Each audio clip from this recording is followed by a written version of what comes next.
সম্মানিত নেতৃবৃন্দের সাথে আমরা বসেছিলাম। আমরা দেশ এবং জাতির বর্তমান অবস্থাটা পর্যালোচনায় নিয়েছি।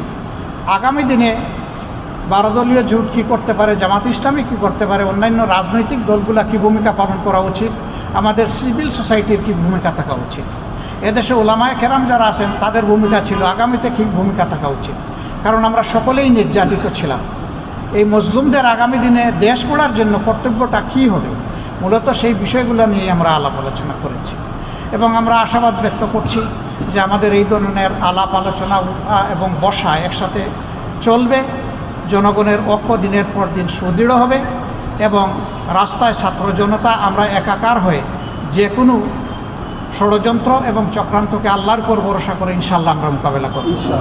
আমরা কোনো চক্রান্ত এবং ষড়যন্ত্রকে আমরা চ্যালেঞ্জ ছেড়ে দেব না এবং এই ক্ষেত্রে মজলুমদেরকে আল্লাহ সাহায্য করবেন, এই ব্যাপারে আমরা গভীর আশাবাদী। আপনাদের সকলকে